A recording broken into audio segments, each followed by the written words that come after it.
That serial package thief was at it again. I screamed, my hands trembling with rage as I watched Gloria Whitmore, the so-called esteemed HOA president of Cedarwood Heights, casually stroll back to her house with my Amazon package tucked under her arm, like she owned the entire neighborhood. Broad daylight, a smug smile plastered across her face. 8 months of this madness. 23 packages, $2,847 vanished into thin air. And today, she finally crossed a line. A line she would regret for the rest of her miserable life, because the next package I ordered would not be for me to receive. It would be set for her to open. My name is Ethan Mercer, and if you have ever had someone in power abuse their position to steal from you, let me know where you are watching from. This story is for you. I am 38 years old, a software engineer working remotely. 8 months ago, I moved into Cedarwood Heights, a quiet suburban community 40 minutes outside the city. 3 bedrooms, a decent backyard, a home office with enough space for my 3-monitor setup. The realtor called it a hidden gem. For the first few weeks, I believed her. The neighbors seemed friendly, the streets were clean, and there was this sense of order that felt almost too good to be true. That should have been my first warning. The first package disappeared in my 3rd week. A mechanical keyboard with cherry brown switches, $160. Tracking said delivered at 2:47 p.m., but 20 minutes later, my porch was empty. I figured it was a random porch pirate, filed a claim with Amazon, got a replacement, and moved on. Then it happened again, and again. By month 2, I had lost 4 packages totaling over $600. That was when I installed the Ring doorbell camera. I thought I was being proactive, taking control as any reasonable person would. I even called the local police department to file a report, but the officer on the phone sounded almost amused. He told me package theft was a civil matter unless I had clear footage identifying the suspect. And even then, the department was understaffed. He suggested I talk to my HOA about installing community cameras. I almost laughed at the irony of that suggestion. The footage from that Tuesday afternoon changed everything. The notification pinged my phone at 3:15 p.m. I opened the app expecting another faceless criminal, but instead I watched Gloria Whitmore walk up my porch steps without a single hesitation. 55 years old, platinum blonde hair perfectly styled, wearing a cream-colored blazer and carrying a Hermes handbag that probably cost more than my first car. She looked directly at the camera and smiled before picking up the package. No mask, no hoodie, no attempt to hide. The worst part was that I recognized her from the HOA welcome packet. Her face was on the cover letter, right above the words, President Gloria Whitmore, serving Cedarwood Heights since 2012. 12 years of unchallenged authority. 12 years of everyone in this neighborhood looking the other way. I spent that evening reviewing every clip my Ring camera had captured since installation. The earlier videos were darker, recorded at odd hours when her face was never clear enough to identify. But now that I knew what to look for, I could see the same silhouette, the same confident stride, appearing in footage after footage. She had been taking from me since day 1, operating in plain sight because she knew the system protected her. I thought about calling the police again, but what would I say? The HOA president is stealing my packages. And by the way, she is best friends with half the city council. I had seen her name in the local newspaper just last month, cutting a ribbon at some charity event with the mayor standing right beside her. People like Gloria do not get arrested. They get re-elected. The next morning, I noticed something that made my stomach turn. There was a sticker on my mailbox I had never seen before. Cedarwood HOA approved, printed in small blue letters with a serial number underneath. I had not put it there. When I checked my email, I found a message from Gloria dated 3 days after I moved in, welcoming me to the community and attaching a PDF of neighborhood guidelines. Buried on page 14 was Section 7.3 Package Delivery Compliance. It stated that packages left on porches for more than 2 hours may be relocated by HOA officials to prevent theft and maintain neighborhood aesthetics. I checked the HOA archives online and found something interesting.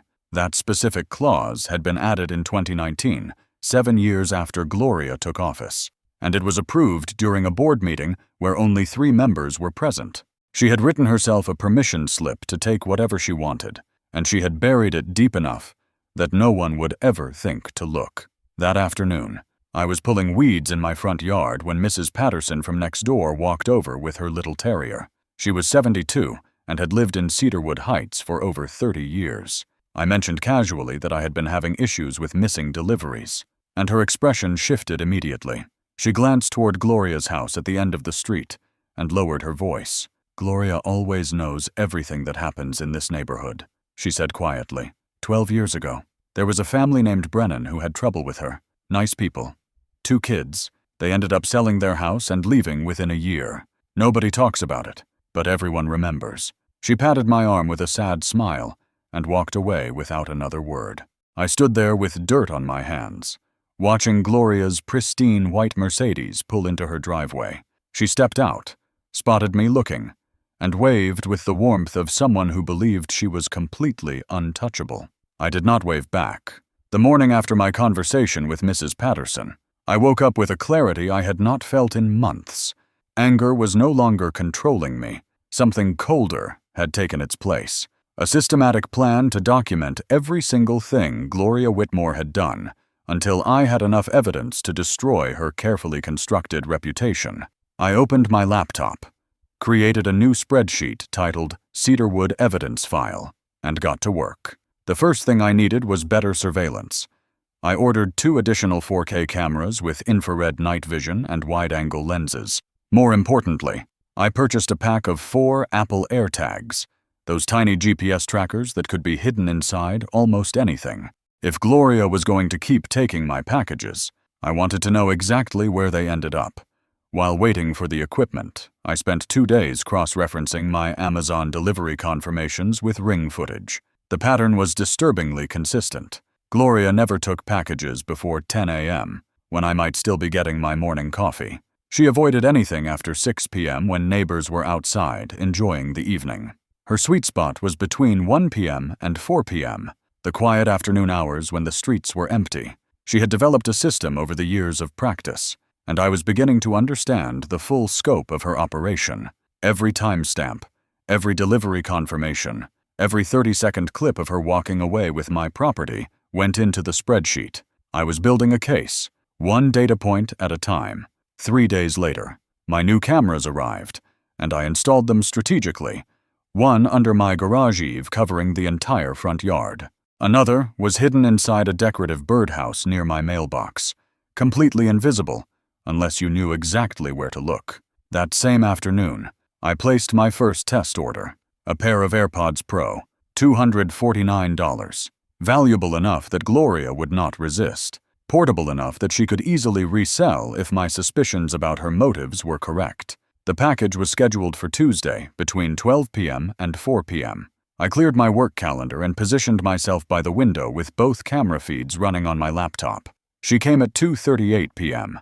Gloria's white Mercedes rolled to a stop along the curb, not in my driveway but positioned for a quick exit. She stepped out wearing sunglasses and a light blue cardigan, walked up to my porch with the confidence of someone who had never faced a single consequence in 12 years. But what happened next made my blood run cold. Instead of tucking the box under her arm and leaving, Gloria stood right there on my porch and opened it. She tore through the packaging, pulled out the AirPods case, examined it briefly, then smiled and slipped it into her Hermes handbag. She left the empty box on my doorstep like a message, a declaration that she knew I was watching and simply did not care. Why would she? She had Section 7.3 protecting her. She had the mayor at her charity events. She had 12 years of this neighborhood looking the other way. In her mind, I was just another newcomer who would eventually give up and accept that this was how things worked in Cedarwood Heights. I did not confront her, not yet. Instead, I ordered another package the following week, a portable Bluetooth speaker worth $179. Before it shipped, I carefully unsealed the bottom of the product box, placed an AirTag inside, wrapped in black electrical tape to prevent any rattling, and resealed everything so it looked factory fresh. When the package arrived Friday, I left it on my porch and drove to a coffee shop 3 miles away. I wanted to be nowhere near Cedarwood Heights, when Gloria made her move. At 3:12 p.m., my phone buzzed. The AirTag was moving. I opened the tracking app and watched the blue dot travel down my street, turn on to Maple Avenue, and continue east toward the edge of town. I expected it to stop at Gloria's house, 3 doors down from mine. But the dot kept moving. 15 minutes later, the signal came to rest at an address I did not recognize, an industrial area near the highway, the kind of place where small businesses rented cheap storage space, and nobody asked questions about what went on behind closed doors. I drove there the next morning at 6 a.m., early enough that the entire area was deserted. The place was a small warehouse with a faded sign reading Cedar Valley Storage Solutions. No windows, just a single metal door and a loading dock on the side. I parked across the street behind a delivery truck and waited. At 9:47 a.m., a white van pulled up, and a man in his 40s stepped out. He unlocked the warehouse, disappeared inside, and emerged 20 minutes later carrying several boxes that looked exactly like Amazon packaging. Different sizes, different labels, but all with that unmistakable brown cardboard and black Arrow logo. He loaded them into the van and drove away. I took photos of everything: the license plate, the warehouse address, the timestamp on my phone, and the boxes being loaded. My hands were steady, but my mind was racing. Gloria Whitmore was not just stealing packages for personal use. She was not some bored suburban housewife with a shoplifting habit. She was running a full-scale operation, collecting stolen goods from multiple addresses and funneling them through this warehouse to be resold.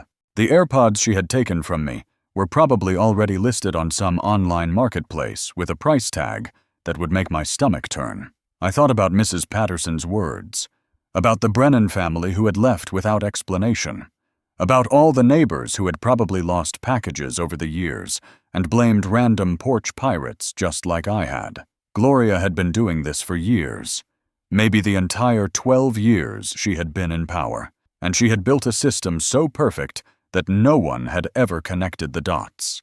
Until now. The discovery of the warehouse changed everything. I was no longer dealing with a petty thief who swiped packages for personal enjoyment. Gloria Whitmore was running a business, and my stolen property was her inventory. The question that kept me awake that night was simple, but chilling. How many other residents of Cedarwood Heights had unknowingly contributed to her operation over the years? I needed proof that connected Gloria directly to the reselling side of things, something more concrete than GPS coordinates and surveillance photos. That meant finding where the stolen goods were actually being sold. I spent the next 3 days searching every online marketplace I could think of, filtering by zip code radius and cross-referencing product listings with items I knew had been stolen from my porch. On the 4th day, I got lucky.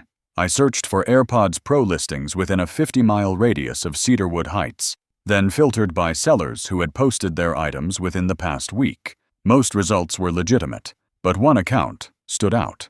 Cedar Deals 2019, with over 200 positive reviews and a catalog that looked like a greatest hits collection of Amazon deliveries, electronics, home goods, beauty products, fitness equipment, everything listed as new or like new, priced just low enough to move quickly. I scrolled through the listings until I saw something that made my heart stop. A pair of AirPods Pro, posted 3 days after Gloria had ripped open my package on my own front porch. The seller had included detailed photos, and in one of them, I could see the serial number printed on the back of the charging case. I pulled up my Apple receipt and compared the numbers character by character. They matched perfectly. I documented everything with timestamps, the listing, the serial number match, the seller profile, and the shipping region that corresponded to the warehouse location. The scope was now undeniable. Gloria handled the acquisition while someone else, the man I had photographed at Cedar Valley Storage Solutions, managed logistics and shipping, a partnership built on theft, hidden behind the respectability of an HOA presidency and 12 years of neighborhood politics. I thought about going to the police again, but I remembered how quickly the officer had dismissed me before. Package theft is a civil matter, he had said. I needed something that would force their hand, something so overwhelming they could not look away. For now, I kept gathering evidence and waited for Gloria to make her next move. I did not have to wait long.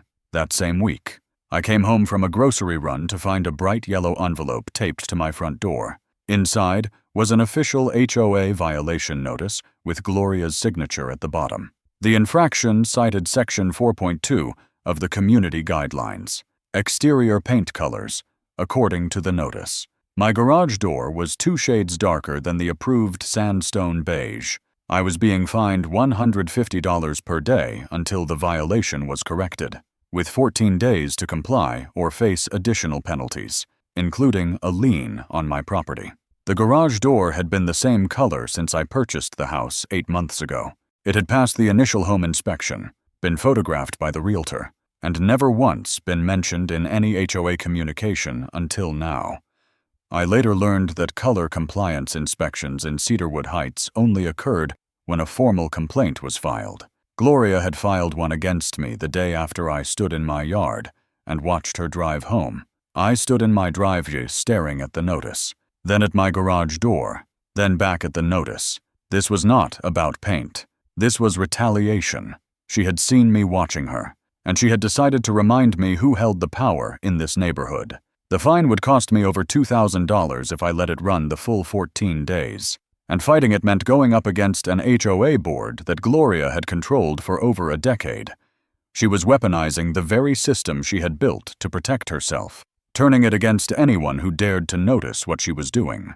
The Brennan family had probably stood in this exact position years ago, holding a similar yellow envelope, facing the same impossible choice between compliance and financial ruin. The retaliation extended beyond paperwork. Within days, the neighbors who had once waved and made small talk began avoiding me entirely. Mr. Henderson from across the street suddenly found reasons to look the other way when I drove past. I overheard 2 women near the community mailbox mentioning the new guy on Birch Lane and lowering their voices to whisper about troublemakers and HOA complaints. Gloria had been talking, spreading whatever narrative she needed to isolate me from the community. In her version of events, I was probably some difficult newcomer who refused to follow the rules and caused problems for everyone. She had done this before. She would do it again. And she was betting that I would eventually give up, just like the others. The violation notice sat on my kitchen counter for 3 days while I weighed my options. I could repaint the garage, comply with her demand, and hope she would leave me alone. But I knew that was not how people like Gloria operated. Compliance would only invite more violations, more fines, more reasons to push me out until I sold my house and disappeared. The other option was to stop playing defense. Gloria had spent 12 years building a fortress of bylaws and social influence designed to crush anyone who challenged her. She had never faced someone who understood systems the way I did, someone who could turn her own rules into a weapon. I was not going to run. I was going to dismantle everything she had built, piece by piece, in front of everyone who had spent years pretending not to see. I did not repaint my garage. Instead, I paid the first fine and submitted a formal request for a hearing with the HOA board under Section 12.1 of the Community Bylaws. Every resident had the right to contest violations in person, and the board was required to schedule the hearing within 30 days. Mine was set for December 3rd, exactly 3 days before the quarterly HOA meeting that Gloria always ran like a personal coronation ceremony. I marked both dates on my calendar and felt something shift inside me.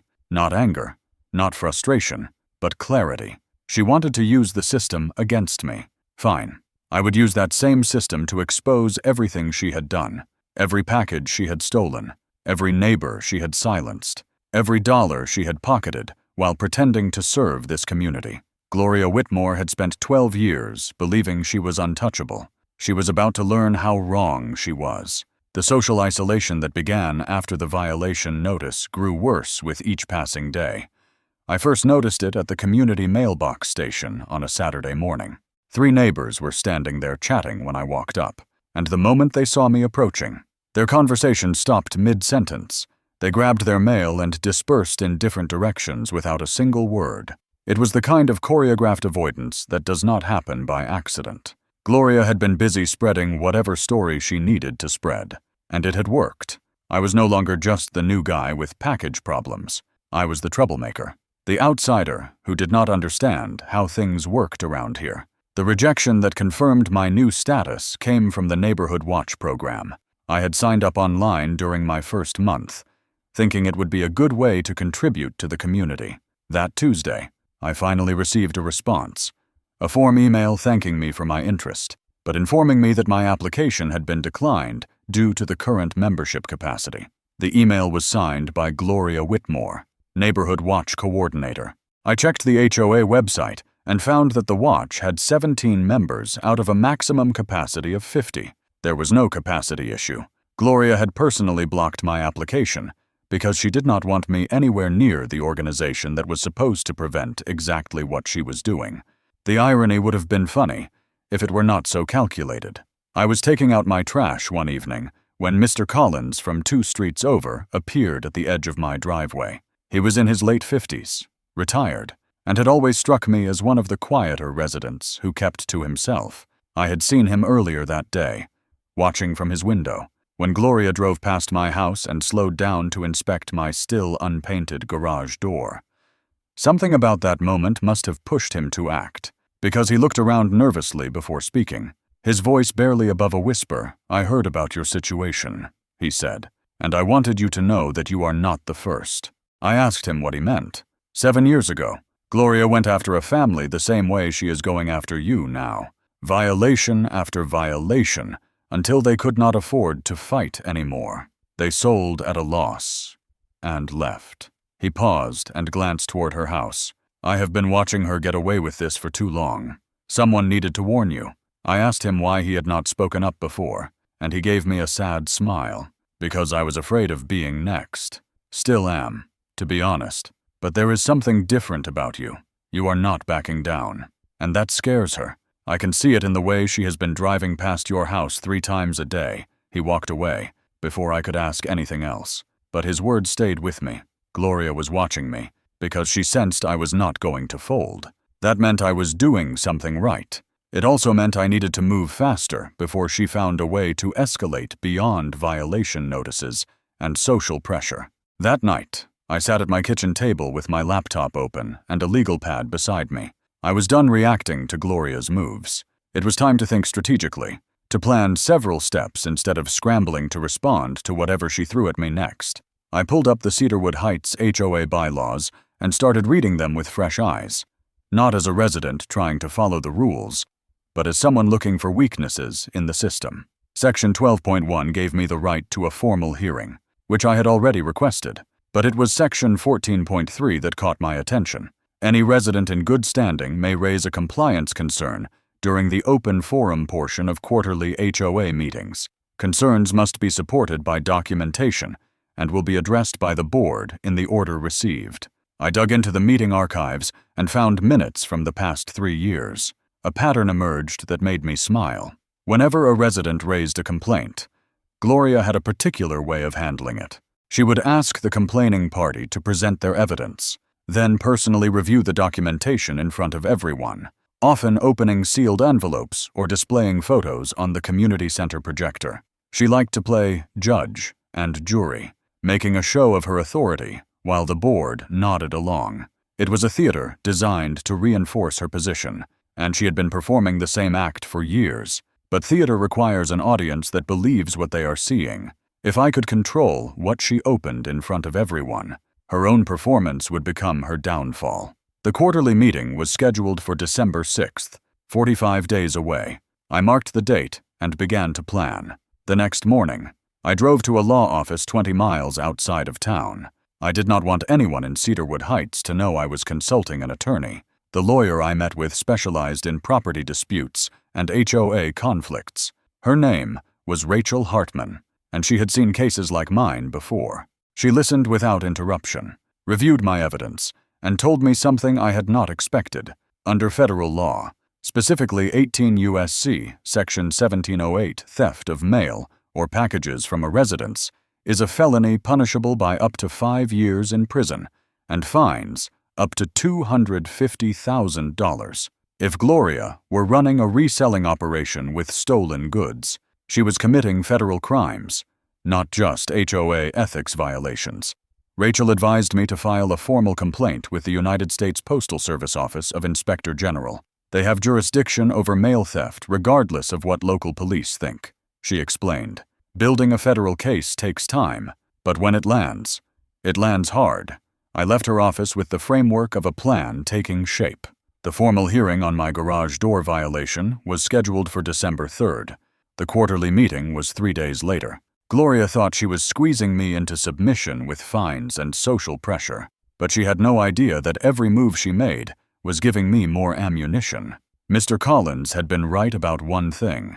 I was not backing down, but I was also not going to fight Gloria on her terms, trading violation notices and hoping to outlast her resources. I was going to use her own stage, her own rules, and her own theatrical habits against her. She loved opening evidence in front of crowds, loved playing the righteous authority figure who kept Cedarwood Heights running smoothly.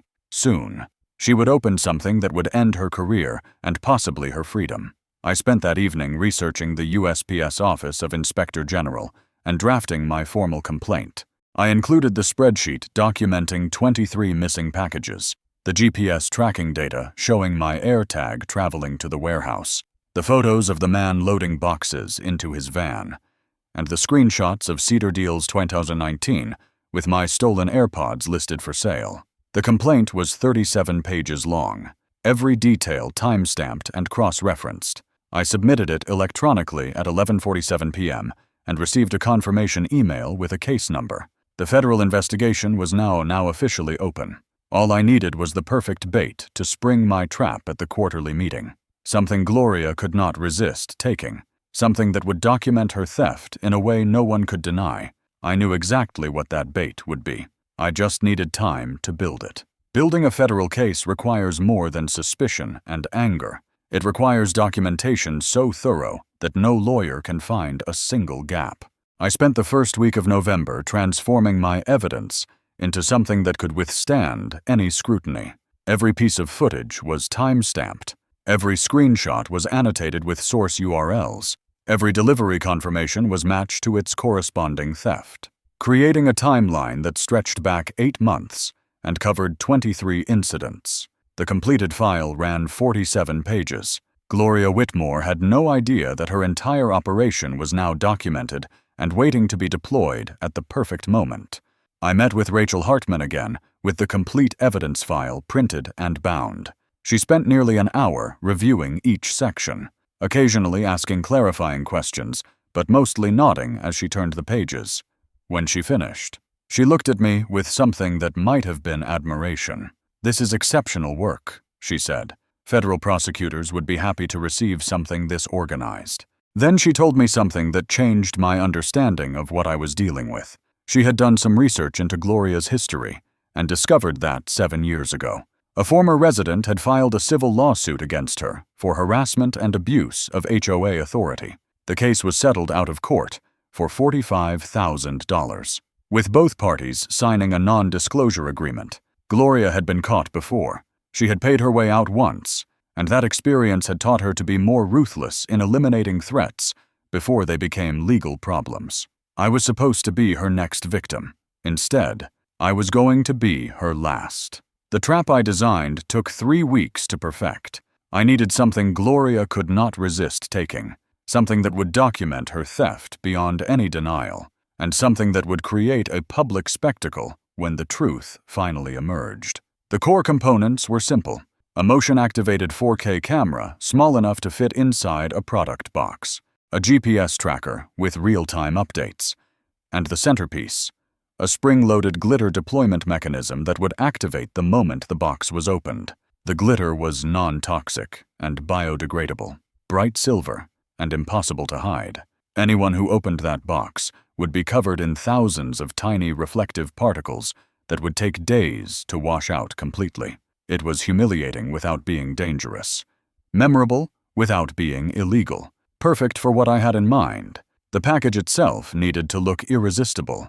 I ordered a high-end wireless speaker system worth $329, the kind of premium electronics that fit Gloria's established pattern. The box was large, prominently branded, with the words "Premium Sound System" printed across the side in metallic lettering. I contacted the seller through their customer service portal and explained that I needed the outer box left unsealed because I was planning to add a personalized gift card inside before wrapping it for a family member. It was a common enough request during the holiday season that they agreed without hesitation. When the package arrived, I carefully removed the speaker and replaced it with my custom payload. The camera was positioned to capture anyone opening the box from directly above. The GPS tracker was tucked into the corner, wrapped in black tape. The glitter mechanism was rigged to the box flaps, ready to deploy the moment someone lifted the lid. I resealed everything with fresh tape matching the original packaging. My total investment in this project had reached nearly $4,000 between legal consultations, equipment, filing fees, and the speaker box itself. It was more money than I had ever spent on anything that was not rent or a car payment. But I thought of it as an investment in justice. Some people hire lawyers to fight their battles in court. I was building something that would let Gloria destroy herself in front of everyone she had spent 12 years manipulating. I scheduled the delivery for December 5th, exactly 1 day before the quarterly HOA meeting. The timing was critical. Gloria had established a pattern of taking packages between 1 p.m. and 4 p.m., so I selected a delivery window that would put the box on my porch during those hours. I made sure the shipment did not require a signature, removing any obstacle that might make her hesitate. The tracking would show delivery confirmation. My outdoor cameras would capture her taking the box, and the hidden camera inside would record whatever happened next. If she opened it at home, I would have video of her face the moment she realized she had been caught. If she opened it at the warehouse, I would have proof of her entire operation on film. Either way, she was finished. The formal hearing on my garage door violation was scheduled for December 3rd, 2 days before the trap package arrived. Rachel had advised me to attend without revealing anything about the federal complaint or the evidence I had compiled. "Play along," she said. "Let Gloria think she is winning. The more confident she feels, the less careful she will be." I intended to follow that advice exactly. I would show up to the hearing, listen to whatever ridiculous justification the board offered for the paint violation, and request an extension to comply. I would appear defeated, frustrated, exactly like all the other residents Gloria had pushed around over the years, and 3 days later, I would end her reign in front of the entire community. The night before the package was scheduled to arrive, I could not sleep. I lay in bed running through every possible scenario, every way the plan could fail, every contingency I might have overlooked. But I kept coming back to one simple truth. Gloria had taken 23 packages from me without facing a single consequence. She had no reason to think the 24th would be any different. I finally fell asleep around 3 a.m. with my phone charging on the nightstand. Every notification enabled. In less than 48 hours, a box marked "Premium Sound System" would be sitting on my porch. Gloria would see it, and she would take it. She would carry it home or to her warehouse, feeling invincible as always, and then she would open it. That moment, captured in 4K resolution, would be the beginning of the end for everything she had built. I had spent 8 months watching her steal from me. Now it was her turn to be watched. December 3rd arrived gray and cold. The formal hearing on my garage door violation was held at the Cedarwood Heights Community Center, a beige building with fluorescent lighting and folding chairs arranged in neat rows. Gloria Whitmore sat at the center of the board table, wearing a navy blazer and pearl earrings, looking every bit the respectable community leader she pretended to be. She glanced at me when I entered and offered a thin smile that did not reach her eyes. The hearing lasted 22 minutes. Gloria presented the violation notice, displaying a photograph of my garage door alongside a color swatch of the approved sandstone beige. The difference was barely perceptible, but the board members nodded gravely as if I had committed some serious offense. When my turn came, I apologized and requested a 30-day extension. Gloria graciously granted 14 days, reducing my daily fine to $75. I thanked her and left looking appropriately defeated. Inside, I was counting down the hours. The package arrived at 11:47 a.m. on December 5th. I watched from a coffee shop 6 miles away as the delivery driver placed the large box on my porch. The words "premium sound system" caught the midday sun. Exactly the kind of high-value target Gloria could never resist. My phone was connected to the outdoor cameras and the GPS tracker inside the box. I ordered another coffee and waited. The hours crawled by. I checked my phone every few minutes, refreshing the camera feed, watching my empty porch, feeling my pulse accelerate each time a car passed on the street. By early afternoon, my hands were shaking from caffeine and anticipation. I had spent months building toward this moment. Everything depended on Gloria following her pattern one more time. She came at 2:23 p.m. My phone buzzed with a motion alert, and I watched Gloria's white Mercedes roll to a stop in front of my house. She stepped out wearing a camel-colored coat and sunglasses, her Hermes bag hanging from one arm. What happened next took less than 30 seconds. She walked to my porch, picked up the box with both hands, and carried it to her car. But I noticed something that made my pulse quicken. She was not wearing gloves. In all the previous footage, Gloria always wore leather gloves when taking packages. Today, perhaps because the box was large and awkward, she had grabbed it barehanded. The GPS showed her driving not toward the warehouse, but directly to her own house. I stayed frozen at my table, coffee growing cold, waiting. At 2:41 p.m., the motion-activated camera inside the box began transmitting. The video feed showed the box lid lifting from above, Gloria's face filling the frame. Her expression shifted from anticipation to confusion as the glitter mechanism triggered. Silver particles exploded upward in a shimmering cloud, covering her face, her hair, her camel coat. The audio captured her scream, a high-pitched shriek of shock and rage that echoed through what sounded like an enclosed space. She stumbled backward, dropped the box, and pawed at her face as glitter continued to rain down around her. For almost a full minute, she stood there breathing heavily, staring at the box with an expression I had never seen on her face before. Fear. She knew this was not an accident. She knew something was wrong. Then she did something I had not anticipated. Instead of panicking or trying to destroy the evidence, she picked up the box and carried it deeper into her house. When she returned 2 minutes later, her face still covered in glitter, she was holding a flashlight. She shone it into the box, searching methodically through the padding until she found the camera. She froze.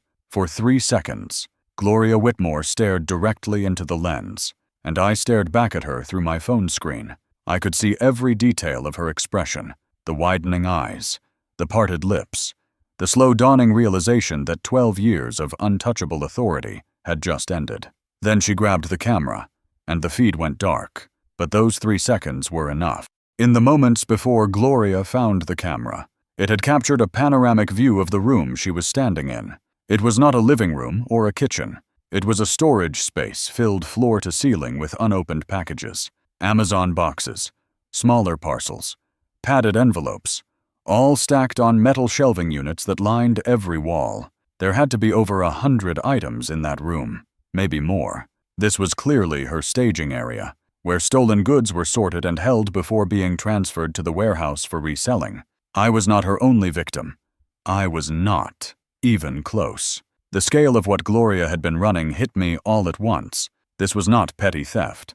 This was an organized criminal enterprise operating behind the facade of an HOA presidency. I downloaded the footage immediately and backed it up to 3 separate cloud storage accounts.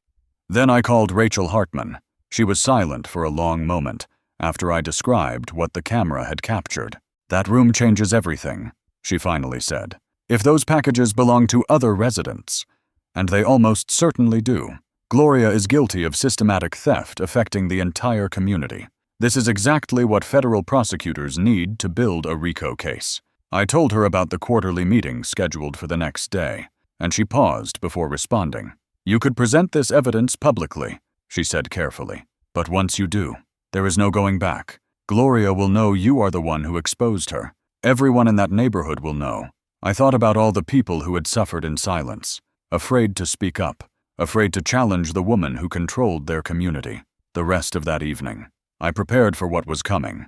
I compiled the key footage into a single presentation file, starting with the earliest Ring doorbell clips and ending with the glitter explosion and the room full of stolen packages. I included the GPS tracking data showing packages traveling to the warehouse, the screenshots of Cedar Deals 2019 with my stolen AirPods, and the timeline documenting 8 months of systematic theft. Rachel had advised me to keep the presentation under 10 minutes, long enough to be devastating, but short enough to hold the audience's attention. The quarterly meeting allowed residents to raise compliance concerns during the open forum, and Gloria had a habit of letting people present their evidence before responding. She loved playing judge in front of a crowd. Tomorrow, she would be the one on trial. I did not sleep that night. I lay in bed watching the ceiling, running through every possible outcome. Gloria could try to shut me down before I finished presenting. She could claim the footage was fabricated. She could have me removed from the meeting entirely, but she could not undo what I had captured. She could not erase the image of her face covered in silver glitter, staring into a camera with the look of someone who had finally been caught. I had spent 8 months watching her steal from me, watching her isolate me, watching her weaponize every rule she had written to protect herself. Tomorrow, 47 residents would watch the truth unfold on a projector screen, and Gloria Whitmore would finally face the audience she had been performing for all these years. Except this time, the script had been rewritten. The quarterly HOA meeting began at 7 p.m. on December 6th. 47 residents filled the folding chairs at the Cedarwood Heights Community Center. Gloria Whitmore sat at the front table with the other board members, wearing a cream blazer and her signature pearl earrings. I noticed she had changed her hairstyle, pulling it back in a tight bun that hid the areas where silver glitter was probably still embedded despite her best efforts. She looked composed, completely unaware that her world was about to collapse. I took a seat in the 3rd row, laptop bag at my feet, and waited for my turn to speak. Gloria ran through the standard agenda with practiced efficiency. Budget reports, landscaping updates, and holiday decoration guidelines. At 7:43 p.m., she opened the floor for the open forum portion under Section 14.3. I raised my hand. Gloria's eyes found mine, and for just a moment, something flickered across her face. She nodded and gestured for me to approach. I walked to the podium, connected my laptop to the projector, and the screen flickered to life with a simple title: Package Theft in Cedarwood Heights. A documented investigation. The room fell silent as I clicked to the first evidence slide. I kept the presentation tight. 23 packages over 8 months. GPS tracking leading to a warehouse and a reselling operation. Then the videos. The first clip showed Gloria walking up to my porch on December 5th, picking up a large box marked Premium Sound System and carrying it to her Mercedes. Her face was unmistakable. Gloria stood up immediately, her face pale. "This is ridiculous," she said loudly. "That video is obviously manipulated. He is using deepfake technology to frame me." I did not respond. I simply clicked to the next video. The footage from inside the box, captured in 4K, shows Gloria's face as the lid is lifted, the glitter explosion, her scream, and then the panoramic shot of her storage room, filled floor to ceiling with stolen packages from dozens of addresses. Gasps rippled through the audience. Someone whispered, "Oh my God." Gloria's composure cracked further. "He planted that camera illegally," she shouted. "This is entrapment." I calmly explained that the camera was inside my own property, a package she had stolen, and that no laws were broken in documenting her crime. That was when Mr. Isher Collins stood up from his seat near the middle of the room. His voice was steady, but carried through the silence. "I have been losing packages for over a year. 7 packages last year alone. I always thought it was random porch pirates." He paused and looked directly at Gloria.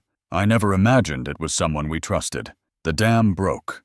For years, residents had harbored suspicions they were too afraid to voice, too conditioned by Gloria's authority to question openly. Now, with undeniable evidence projected on a 12-foot screen, that fear dissolved. Mrs. Patterson rose from her chair near the window, her small frame trembling. "I recognize that Hermes handbag," she said, pointing at the frozen image. "Gloria was carrying it the day she helped me with groceries. 3 packages went missing that same week. A young father named Kevin stood next. "A birthday gift for my daughter," he said quietly. "My little girl cried for a week because she thought I had forgotten." An elderly woman named Dorothy mentioned prescription medication that never arrived. She had to pay out of pocket for a second shipment. 4 more residents stood with similar stories, their voices overlapping. 12 years of stolen property and broken trust, spilling out in a flood of accusations. Gloria's face had turned deep red. She was breathing heavily, her hands white-knuckled on the edge of the table. "You do not understand," she said, her voice cracking. "I gave 12 years to this community. 12 years. My husband left me with nothing. I had to survive." She was crying now, mascara running down her cheeks, mixing with traces of silver glitter that still clung near her hairline. "I built everything you have," she screamed. "The property values, the safety, the reputation. This is how you repay me. By believing some newcomer who has been here 8 months over everything I sacrificed." Her voice broke into sobs. "None of you ever appreciated what I did. None of you." The room fell completely silent. Gloria stood there, chest heaving, looking around at the faces of neighbors who had trusted her for over a decade. No one spoke in her defense.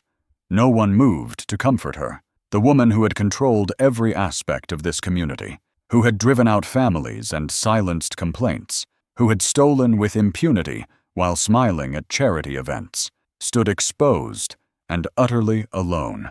Mr. Collins pulled out his phone and dialed 3 numbers. "I would like to report a theft," he said calmly. "Multiple thefts. Actually, the suspect is currently at the Cedarwood Heights Community Center on Maple Avenue. Yes, we will wait." Gloria did not try to run. She did not argue anymore. She simply sank back into her chair and stared at the table, her shoulders shaking with silent sobs. The other board members had pushed their chairs away from her, creating visible distance as if her criminality might be contagious. 15 minutes later, 2 police officers walked through the front doors. They approached the board table, spoke briefly with Gloria, and asked her to stand. She complied, without resistance, her legs unsteady, her face streaked with ruined makeup and glitter. As the officers guided her toward the exit, she passed my row and turned to look at me. Pure hatred burned in her eyes, mixed with something else, disbelief, maybe. The inability to comprehend how someone she had dismissed as just another target had dismantled everything she had built. I held her gaze without flinching. She had stolen 23 packages from me, weaponized the HOA to punish me, isolated me from my neighbors, and assumed I would eventually give up like everyone else. She had miscalculated. The officers led her through the doors and into the December night. Through the windows, I watched them put her in the back of their cruiser, the red and blue lights painting the community center walls in alternating flashes. 47 residents sat in stunned silence, processing what they had just witnessed. 12 years of Gloria Whitmore's reign had ended in 11 minutes. Mrs. Patterson caught my eye from across the room and nodded slowly, a small gesture of gratitude that said more than words could express. The performance was finally over. The real work of rebuilding trust would begin tomorrow.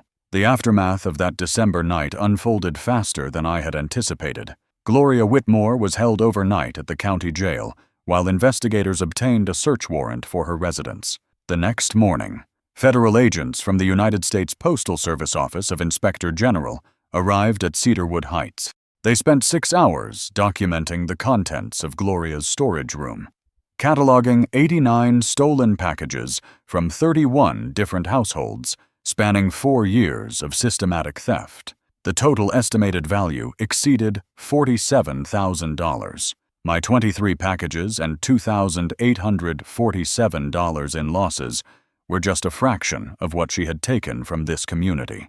The federal charges came down within 2 weeks. Gloria was indicted under 18 U.S.C. Section 1708 for mail theft, a felony carrying a maximum penalty of 5 years in federal prison and fines up to $250,000.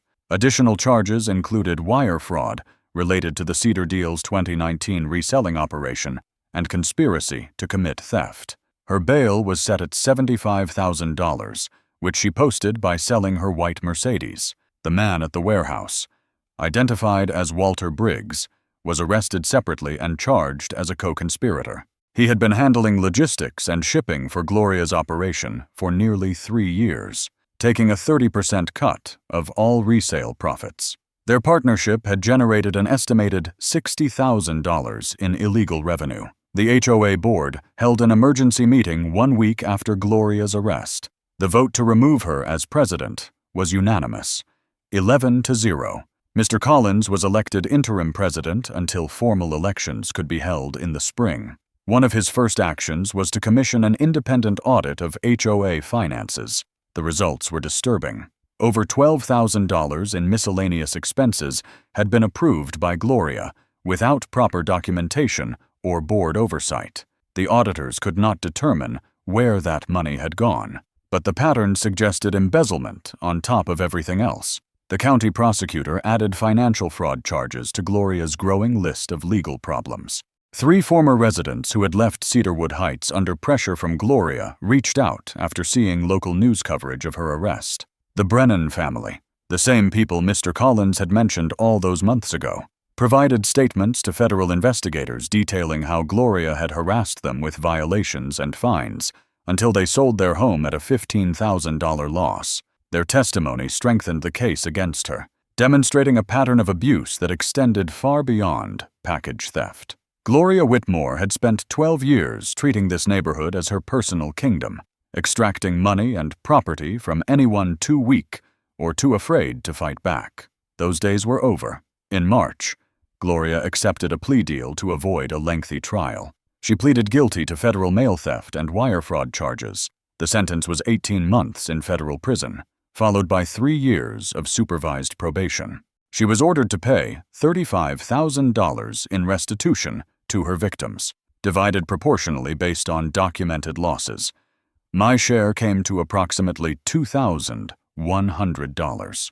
Not quite covering my total losses, but close enough. More importantly, the HOA was required to implement new oversight procedures, including mandatory board approval for all fines, independent review of violation complaints, and a resident ombudsman position to handle disputes. The system Gloria had exploited for so long was finally being reformed. The final piece of justice came from an unexpected source, Gloria's daughter, who lived in California and had not spoken to her mother in years, released a public statement distancing herself from Gloria's actions. She revealed that Gloria had exhibited similar controlling and deceptive behavior throughout her childhood, and that the arrest had not surprised her at all. It was a sad conclusion to a sad story. A woman who had spent her entire life manipulating others until there was no one left willing to stand by her side. I felt no sympathy. Gloria had made her choices, and now she was living with the consequences. Mr. Collins called me the week after sentencing to thank me for what I had done. "You gave this community something it lost a long time ago," he said. "The courage to speak up." I told him I had just been protecting my own property, but we both knew it had become something larger than that. Sometimes, one person refusing to back down is all it takes to break a cycle that everyone else has accepted as normal. Gloria Whitmore had counted on silence and fear to maintain her power. She had not counted on someone willing to document everything and wait for the perfect moment to strike. Gloria Whitmore thought her HOA title made her untouchable. She thought 12 years of stolen packages and silenced neighbors meant she could take whatever she wanted without consequences. She was wrong. This story proves that patience, evidence, and the right strategy can bring down even the most protected abusers of power. If you have ever faced someone who believed the rules did not apply to them, you know how satisfying this ending feels. Hit that subscribe button for Karma Fence and turn on notifications so you never miss another story of justice served cold.